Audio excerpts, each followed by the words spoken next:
भगवती गीता। भगवती गीता देवी पुराण नामक उपपुराण के अंतर्गत समाहित है। उपपुराण होते हुए भी देवी के भक्तों में चिरकाल से देवी पुराण का बहुत प्रचार रहा है। संभवतः इसी कारण इसका एक नाम महाभागवत भी है। उल्लेखनीय है कि उक्त देवी पुराण प्रसिद्ध देवी भागवत महापुराण से सर्वथा भिन्न एक ग्रंथ है। देवी पुराण के अध्याय 15 से 19 तक कुल 5 अध्यायों में देवी भगवती गीता विस्तृत है। इसे पार्वती गीता भी कहा जाता है। पार्वती जी ने अपने पिता गिरिराज हिमालय के प्रति ब्रह्म विद्या का उपदेश किया है, जिसे जानने मात्र से प्राणी ब्रह्म स्वरूप हो जाता है। जो मनुष्य इसका पाठ करता है उसके लिए मुक्ति सुलभ हो जाती है। अत्यंत सहज तथा सुबोध भाषा में निबद्ध यह गीता यहाँ प्रस्तुत है। पहला अध्याय आद्याशक्ति का पार्वती नाम से हिमालय के यहाँ प्राकट्य और दिव्य विज्ञान योग का उपदेश। नारद उवाच। नारद जी बोले, महादेव, परमेश्वरी सती जिस प्रकार अपने पूर्ण अवतार में पार्वती रूप से मेनका के गर्भ में आई, उस कथा को कृपापूर्वक बताएं। परमेश्वर, यद्यपि उन जगदम्बा के जन्म कर्मादि की कथा अनेक पुराणों में सुनाई गई है तथा ज्ञात भी है, तथापि उसे मैं आपसे सुनने की इच्छा रखता हूँ, क्योंकि आप इस वृतांत को ठीक ठीक जानते हैं। महामते, महादेव, इसलिए कृपा करके विस्तार पूर्वक वह कथा कहें। श्री महादेव जी बोले, मुनि श्रेष्ठ, गिरिराज और उनकी पत्नी मैना ने त्रैलोक्य माता सनातनी और ब्रह्मरूपा दुर्गा देवी की महान उग्र तपस्या करके उन्हें पुत्र रूप से प्राप्त करने की प्रार्थना की थी। भगवान शिव ने भी सती के विरह से दुखी होकर उन्हें प्राप्त करने का अनुरोध किया था। अतः ब्रह्मरूपा जगदम्बिका स्वयं मेनका के गर्भ में आई। तदंतर देवी मैना ने शुभ दिन में कमल के समान मुख वाली सुंदर प्रभा वाली जगन माता भगवती को पुत्र रूप से जन्म दिया। मुनिवर, उस समय सर्वत्र पुष्प वृष्टि होने लगी। दसों दिशाओं में प्रकाश फैल गया और सुगंधित वायु बहने लगी। जब पर्वतराज ने सुना कि उनके यहाँ सुंदर कन्या ने जन्म लिया है, जो करोड़ों मध्याह्नकालीन सूर्य के समान तेजस्वी, 3 नेत्रों वाली दिव्य स्वरूपा, बड़ी बड़ी आंखों वाली, 8 भुजाओं से युक्त और मस्तक पर अर्ध चंद्र को धारण किए हैं, तो उन्होंने जान लिया कि सूक्ष्म परा प्रकृति ने ही अपनी लीला से उनके यहाँ अवतार ग्रहण किया है। मुने, उन्होंने हर्षित होकर ब्राह्मणों को प्रचुर धन, वस्त्र, हजारों दुधार गायें प्रदान की। तत्पश्चात वे बंधु बांधवों सहित शीघ्र ही कन्या को देखने पहुंचे।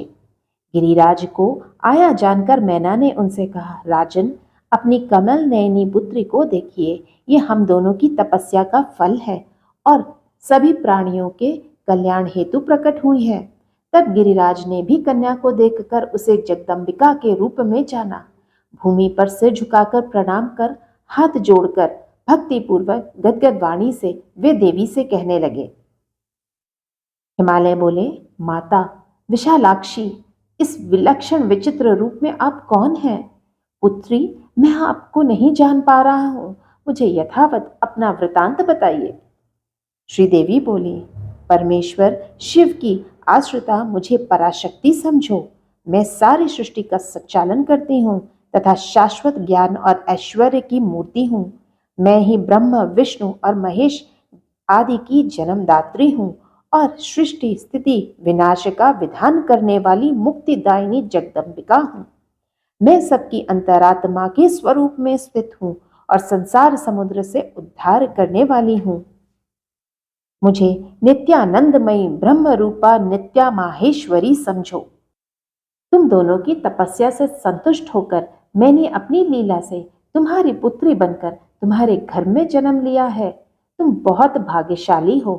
हिमालय बोले, माता, आपने नित्या होकर भी कृपा पूर्वक मेरे घर में पुत्री रूप से जन्म लिया है।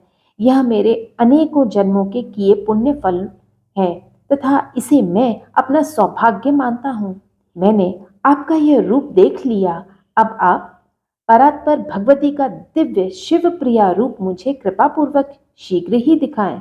विश्वेश्वरी, आपको नमस्कार है। श्रीदेवी बोली, पिताजी, मैं आपको दिव्य चक्षु प्रदान करती हूँ, जिनसे मेरे ऐश्वर्यशाली रूप के दर्शन कर आप अपने हृदय का संशय मिटा लीजिए और मुझे ही सर्वदेवमयी समझिए। श्री महादेव जी बोले, ऐसा कहकर गिरिराज हिमावन को दिव्य दृष्टि प्रदान कर जगदम्बा ने अपनी अलौकिक माहेश्वर स्वरूप के दर्शन कराए। उनका वह ज्योतिर्मय रूप करोड़ों चंद्रमाओं की प्रभा से युक्त था। उनके मस्तक पर अर्ध चंद्रमा की सुंदर लेखा विराजमान थी। उनके हाथ में श्रेष्ठ त्रिशूल और मस्तक पर जटाएं सुशोभित हो रही थी। हजारों कालाग्नि की आभा के समान उनका रूप भयानक और उग्र था। उनके 5 मुख और 3 नेत्र थे तथा उन्होंने सर्प का यज्ञोपवीत धारण कर रखा था। इस प्रकार व्याघ्र चर्म को धारण किए हुए तथा श्रेष्ठ सर्पों के आभूषणों से सुशोभित उनके उस रूप को देखकर हिमावन बड़े चकित हुए। तब उनकी मां मैना ने कहा, मुझे अपना दूसरा रूप दिखाइए। तब जगदम्बा ने अपने उस माहेश्वर रूप को तिरोहित करके तत्क्षण ही दूसरा रूप प्रकट किया। मुनिश्रेष्ठ, उन सनातनी विश्वरूपा जगदम्बिका की आभा शतकाल के चंद्रमा के समान थी। सुंदर मुकुट से उनका मस्तक प्रकाशमान था। वे हाथों में शंख, चक्र, गदा एवं पद्म धारण किए हुए थी। उनके 3 सुंदर नेत्र थे। उन्होंने दिव्य वस्त्र, माला और गंधानुलेपन धारण कर रखा था। वे योगींद्र वृंद से वंदनीय थी। उनके चरण कमल अति सुंदर थे तथा अपने हाथ, पैर, आंख, मुख, सिर आदि दिव्य विग्रह से वे सभी दिशाओं को व्याप्त किए हुए थी। इस प्रकार के परम अद्भुत उस रूप को देखकर हिमावन ने अपनी कन्या को पुनः प्रणाम किया और विस्मयपूर्ण विकसित नेत्रों से उन्हें देखते हुए वे बोले। हिमावन बोले, माता, आपका यह श्रेष्ठ रूप भी परम ऐश्वर्य से संपन्न है, जिसे देखकर मैं चकित हूँ। मुझे तो कोई अन्य ही रूप दिखाइए। परमेश्वरी, आप जिसकी आश्रय हैं, वह व्यक्ति निश्चय ही अशोच्य और धन्य है। माँ, कृपा पूर्वक मुझ पर अनुग्रह करें, आपको बारंबार नमस्कार है। श्री महादेव जी बोले, अपने पिता पर्वतराज के द्वारा ऐसा कहने पर जगदम्बा पार्वती ने अपने उस रूप को भी समेटकर एक दिव्य रूप धारण किया।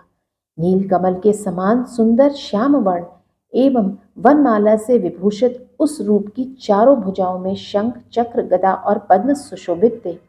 उनके उस रूप को देखकर शैलराज हाथ जोड़कर अत्यंत हर्षपूर्वक ब्रह्मा, विष्णु तथा शिव रूपा सर्वदेवमयी उन आदिशक्ति जगदम्बा का इस स्तोत्र से स्तवन करने लगे।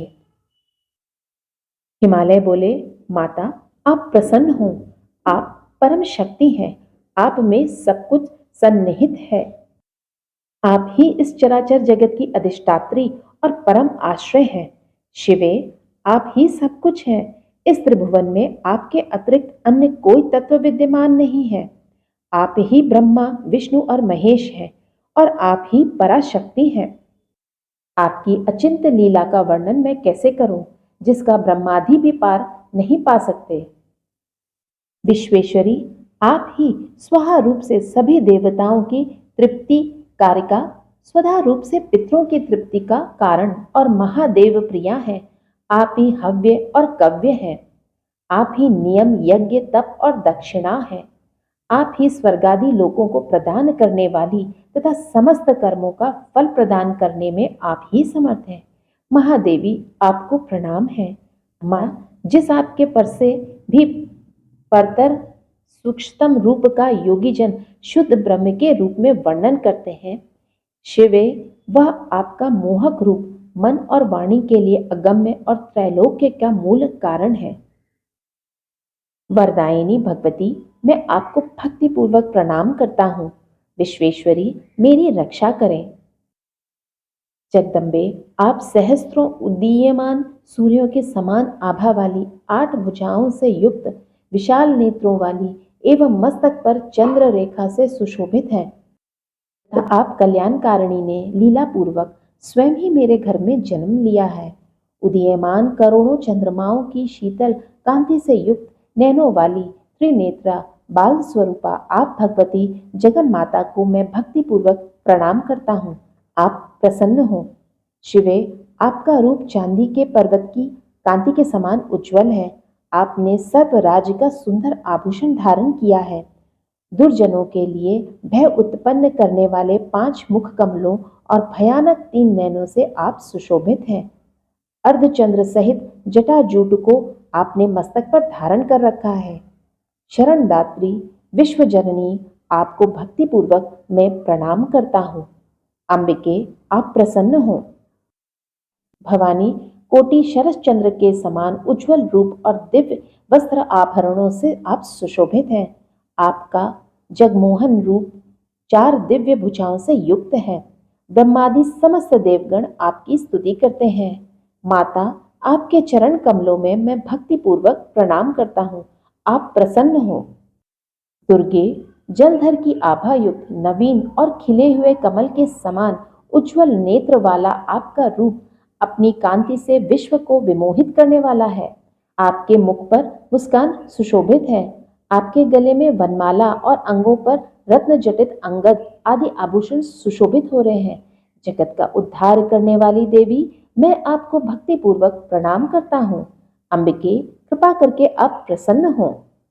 जगदम्बे, आपके विश्वात्मक रूप और गुणों को सर्वात्मना वर्णन करने में तीनों लोकों में देवता अथवा मनुष्य कोई भी सक्षम नहीं है। फिर मैं अल्पमति उसका कैसे वर्णन करूं? आप अपने स्वाभाविक गुणों से मुझ पर दया करते हुए अपनी परम माया से मुझे मोहित ना करें। विश्वेश्वरी, आपको नमस्कार है। आज मेरा जन्म और तप सफल हुआ। जो त्रिलोक जननी, आप मेरी पुत्री के रूप में आई हैं। माँ, मैं धन्य और कृतार्थ हुआ जो कि आपने नित्या प्रकृति होकर भी अपनी लीला से पुत्री भाव से मेरे घर में जन्म लिया है। मैं मैना के भी भाग्य की क्या सराहना करूं, जिन्हें अपने सैकड़ों जन्मों के अर्जित पुण्यों के प्रभाव से त्रिलोक जननी की भी जननी होने का सौभाग्य मिला है। महादेव जी बोले, इस प्रकार गिरिराज हिमालय के द्वारा प्रार्थना करने पर पर्वत राजपुत्री सहसा पूर्व के समान सुंदर रूप में हो गई। मैना भी यह देखकर चकित हुई और अपनी पुत्री को ब्रह्म स्वरूपिणी जानकर गदगद वाणी से भक्ति पूर्वक ऐसा कहने लगी। मैना बोली, माता जगदम्बिका, मैं न तो आपकी स्तुति ही जानती हूँ एवं न भक्ति ही, फिर भी आप अपने करुणामय स्वभाव के कारण मुझ पर कृपा करती हैं। आप ही इस संसार की सृष्टि करती हैं। आप ही सभी कर्मों का फल प्रदान करती हैं। आप ही सभी का आधार हैं और आप ही सभी को व्याप्त करके स्थित रहती हैं। श्री देवी जी बोली, माता, आपने और पिताजी ने उग्र तपस्या से मुझ परमेश्वरी को पुत्री रूप में पाने के लिए आराधना की थी। आप दोनों के उस तप का फल देने के लिए ही लीला पूर्वक मैंने नित्या प्रकृति होकर भी हिमालय के द्वारा आपके गर्भ से जन्म लिया है। श्री महादेव जी बोले, मुनि श्रेष्ठ, तब गिरिराज हिमालय ने उन देवी को बारंबार प्रणाम करके हाथ जोड़कर ब्रह्म विज्ञान की जिज्ञासा की। हिमालय बोले, माँ, आप बड़े भाग्य से मेरी पुत्री के रूप में आई हैं। यह आपकी लीला ही है, क्योंकि आप ब्रह्मादि देवगण और योगियों के लिए भी अगम्य और दुर्लभ हैं। महेश्वरी, मैं आपके चरण कमलों की शरण में हूँ। माँ, क्योंकि आप काल की भी काल हैं, इसलिए आपको लोग महाकाली कहते हैं। आप मुझे कृपा पूर्वक उस उत्तम ब्रह्म विद्या की शिक्षा दें, जिससे मैं इस अपार संसार सागर को सरलता पूर्वक पार कर जाऊं। श्री पार्वती जी बोली, पिताजी, महामते, सुनिए, मैं उस योग का सार बताती हूँ जिसके जानने मात्र से प्राणी ब्रह्म स्वरूप हो जाता है। सद्गुरु से मेरे मंत्र को ग्रहण करके स्थिर चित्त हो साधक को शरीर, मन और वाणी से मेरा ही आश्रय ग्रहण करना चाहिए। मुमुक्षु को चाहिए कि वह मेरे में ही चित्त और प्राण को लगाए रखे, तत्परता पूर्वक मेरे नाम का जाप करता रहे, मेरे गुण और लीला कथाओं के श्रवण में लगा रहे, वह मुझसे वार्तालाप करने वाला हो और मुझसे शाश्वत संबंध बनाए रखे तथा राजेंद्र वह उत्तम साधक मेरी भक्ति में परायण होकर अपना चित्त मेरी पूजा के प्रति अनुरक्त रखे। उसे श्रुति तथा स्मृति में बताए गए अपने वर्ण आश्रम धर्म के अनुसार विधि विधान से मेरी पूजा और यज्ञ आदि संपन्न करना चाहिए। सभी यज्ञ तप और दान से मेरी ही अर्चना करनी चाहिए। ज्ञान से मुक्ति होती है और भक्ति से ज्ञान होता है। धर्म से भक्ति का उदय होता है और यज्ञ यज्ञादि धर्म के ही रूप है। इसलिए मोक्षार्थी को धर्म रूपी यज्ञ अर्चन आदि के लिए मेरे इस रूप का आश्रय लेना चाहिए। पिताजी, सभी आकारों में एकमात्र मैं ही विद्यमान हूँ और स्वर्ग के देवता मुझ सच्चिदानंद रूपा के अंश से ही उत्पन्न है। इसलिए वेदोक्त सभी कर्मों से भक्ति पूर्वक मेरा ही अर्चन करना चाहिए। बुद्धिमान व्यक्ति को अन्य कोई विचार नहीं करना चाहिए। इस प्रकार अनासक्त भाव से कर्मों को संपन्न करके विशुद्ध अंतःकरण वाले मोक्षार्थी साधक को आत्मज्ञान की प्राप्ति में निरंतर प्रयत्नशील होना चाहिए। पुत्र मित्र आदि से संबंधों में अनासक्त होकर वेदांत आदि शास्त्रों के अभ्यास में दत्त चित्त रहना चाहिए। ऐसे साधक को काम क्रोध आदि विकारों का तथा सभी प्रकार की हिंसा का पूर्ण रूप से त्याग करना चाहिए। ऐसा करने से उसे निसंदेह पराविद्या का ज्ञान प्राप्त हो जाता है। महाराज, जब इस आत्मा की प्रत्यक्ष अनुभूति होती है उसी क्षण मुक्ति हो जाती है। यह निश्चित सत्य बात है, आपके लिए मैं बता रही हूँ। किंतु पिताजी, मेरी भक्ति से विमुख प्राणियों के लिए यह प्रत्यक्ष अनुभूति अत्यंत दुर्लभ है। इसलिए मोक्ष साधकों को यत्नपूर्वक मेरी भक्ति में ही संलग्न रहना चाहिए। महाराज, आप भी मेरे बताए अनुसार करेंगे तो संसार के समस्त दुखों से कभी बाधित नहीं होंगे। इति श्रीदेवी पुराणे भगवद्गीतायां श्री पार्वती हिमालय संवादे प्रथमो अध्याय।